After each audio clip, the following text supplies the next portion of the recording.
Marc-Olivier Fogiel. Forcément sur Europe 1. Les personnalités du jour, un beau tandem ce matin. L'un a 38 ans, il est le gendre idéal du cinéma français. L'autre, 46 ans, est l'électron libre du cinéma français. Bertrand Blier les réunit dans un film étonnant, Le bruit des glaçons. Jean Dujardin et Albert Dupontel sont donc votre invités ce matin, Marc-Olivier. Et c'est un film Europe 1. Bonjour Albert Dupontel. Bonjour Monsieur Fogiel. Bonjour Monsieur Dujardin. Bonjour Monsieur Fogiel. Monsieur Jean Dujardin, bonjour. Oui, s'il vous plaît. Merci d'être là tous les deux pour un film très particulier, très original, dont on va parler dans un instant. Bruit des glaçons, donc film Europe 1, le nouveau film de Bertrand Blier, sorti en salle tout à l'heure. L'histoire originale d'un écrivain en bout de course, vous Jean, qui reçoit la visite de son cancer, vous Albert, que vous incarnez donc. Avant de rentrer dans ce studio, je vous voyais très complice. Je sais que vous avez tourné ensemble dans Les Convoyeurs. Vous êtes potes, tous les deux. Lui peut-être, mais pas moi. Je crois qu'il est mon pote. Il n'arrête pas, il sonne chez moi sans arrêt.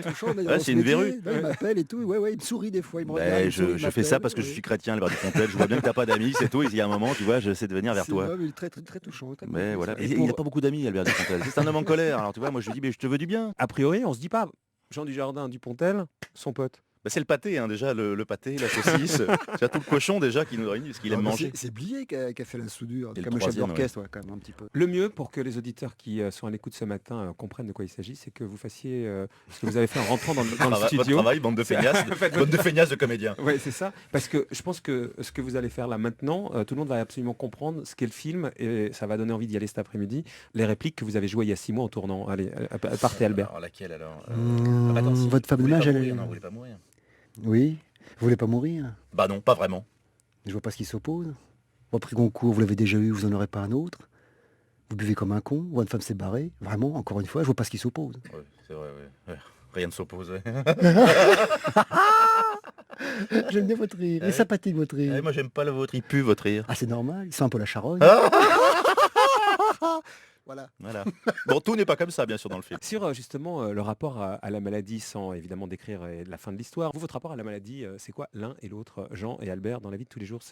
Jean est traité régulièrement par ici, donc je pense qu'il connaît ça mieux que moi. Donc Non, Jean, mais... n'hésite pas à te confier. Moi, c'est un combat contre moi, ça moi-même m'intéresse. un peu tous les jours. C'est un peu journalier. C'est-à-dire, ouais. C'est-à-dire que j'ai 5 cancers et Ah oui, t'es hypocondriaque, toi. je suis un peu hypocondriaque. Ouais. Mais je le sais. Donc à chaque fois, c'est comme une espèce de menace. C'est-à-dire que je vois arriver un Albert Dupontel un peu tous les jours. C'est vrai.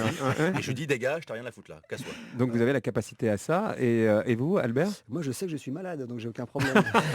Quel genre de maladie? Je compte les jours. Quel genre de maladie vous pensez être atteint? La maladie de la marge, qui est plutôt... Non, la maladie, encore une fois, voilà, le temps passe et on n'y peut rien, donc voilà. Mais puis agoraphobe un peu les humains. T'aimes pas tellement les humains. Non, c'est-à-dire ça, Albert? Des fois, il y a des gens, j'aime bien être avec eux parce que je suis presque aussi bien quand je suis seul. Vous voyez, c'est le cas de Jean. J'aime bien Jean, c'est presque aussi bien, il ne me dérange pas. Mais il y a d'autres fois, c'est un peu gênant parce qu'il faut se justifier, il faut parler, il faut communiquer, il faut écouter.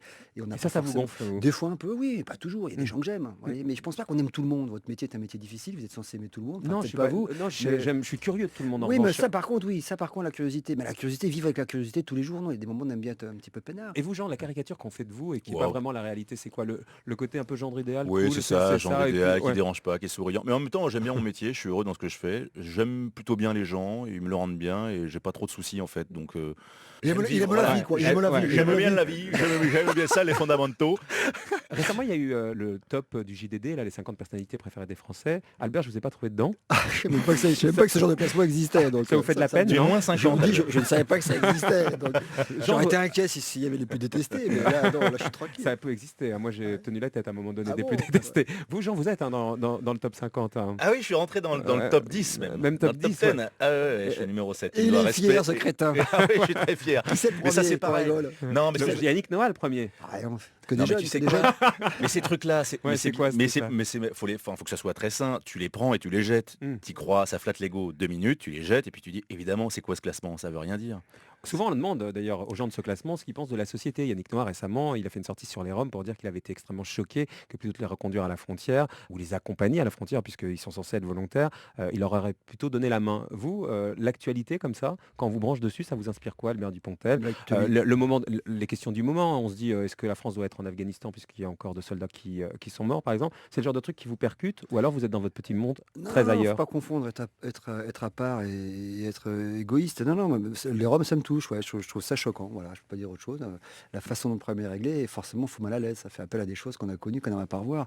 Donc je suis au courant de tout ça, sans déconner. Le problème de l'actualité, c'est que qu'est-ce que vous voulez que j'y fasse, à part dire ce que je suis en train de dire? Je vais pas prendre ma fourche et aller défendre les Roms devant Hortefeux. Certains le font. Oui, mais c'est une façon de se faire parler d'eux, vous comprenez? Et donc, le problème de l'actualité, c'est que souvent, on anxiogénise les gens pour des choses qu'ils ne peuvent pas résoudre. Et 10 minutes de France Info, il part au boulot, le mec, il est déjà dépressif avant même de commencer à bosser. Alors, bien sûr qu'on a une opinion, mais il faut même mettre un petit peu de distance par rapport à ça. Quand on peut faire quelque chose, il faut le faire. Il serait dans mon jardin, je pense que je ferais quelque chose. Et vous, Jean, là-dessus, puisque vous êtes dans les 10, hein, donc du côté Noah qui loue.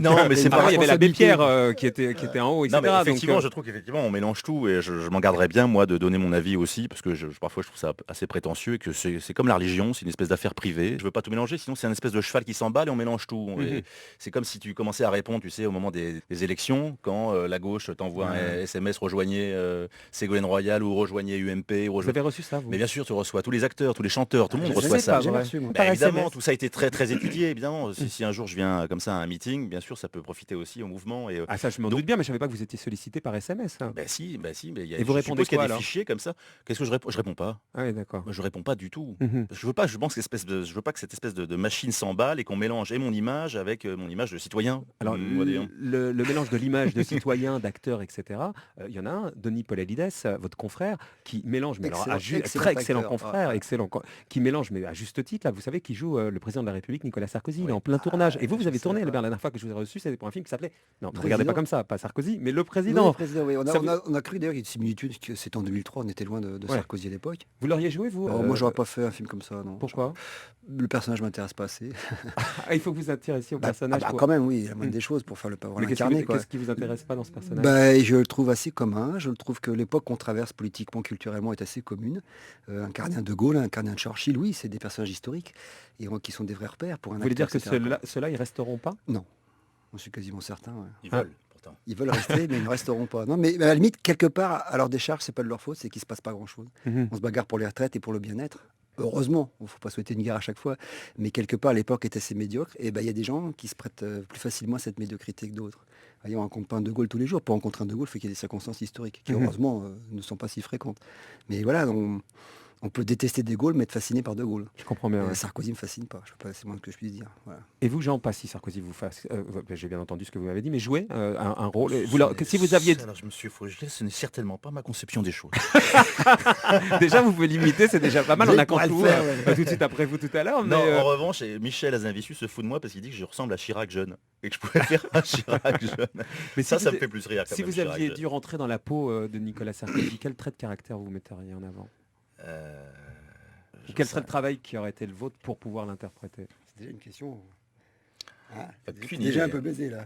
Ouais, je suis déjà un peu baisé là. C'est déjà un peu baisé. Quelque part, il te force à te prononcer sur la politique. Non, pas du tout. Non, pas du tout. Sur la personnalité, sur la générosité, la bonté, la sincérité, la sincérité, la gentillesse, la franchise. Voilà, quand t'as qu'à répondre des trucs vrais. Mais voilà, c'est comme ça qu'il faut l'aborder, Nicolas, je pense. Mais non, mais la grandeur. Tu vois, je mélange pas. Non, je sais pas, j'en sais rien. Il est lâche, ceux du jardin. Mais non, c'est pas lâche. Je sais pas, ça s'est pas présenté. Allez, ça s'est pas présenté. Ce qui se présente, c'est le bruit des glaçons. C'est tout à l'heure. C'est original, très réussi, il faut le dire aussi. Pour ceux qui ont peur de la maladie, il y en a beaucoup, et qui sont touchés par la maladie, comment vous leur donnez ce matin envie de dépasser l'appréhension? On se dit c'est la fin de l'été. Venez rire de vos peurs. Voilà. Voilà. Venez rire de vos peurs. Venez les exorciser avec l'excellent du Jardin et le grand caractériel du Bontel. Et l'excellente actrice Anne Alvaro, qu'on ne citera jamais assez, également Myriam Boyer. Myriam Boyer qui elle-même joue un cancer dans le film. C'est tout ça très cohérent, très récurrent. Voilà, venez rire de ça. Venez exorciser vos trouilles. J'adore moi les gens qui font ça. C'est pour moi les plus grandes réussites dans l'art, c'est les gens qui exorcisent leur peur. C'était Albert Dupontel et Jean Dujardin. Vous les retrouvez cet après-midi dans Le Bruit des glaçons, un film européen qui est présenté à un festival européen, festival d'Angoulême. Merci beaucoup à tous les deux. On vous souhaite une bonne journée et donc du monde cet après-midi dans les salles de cinéma.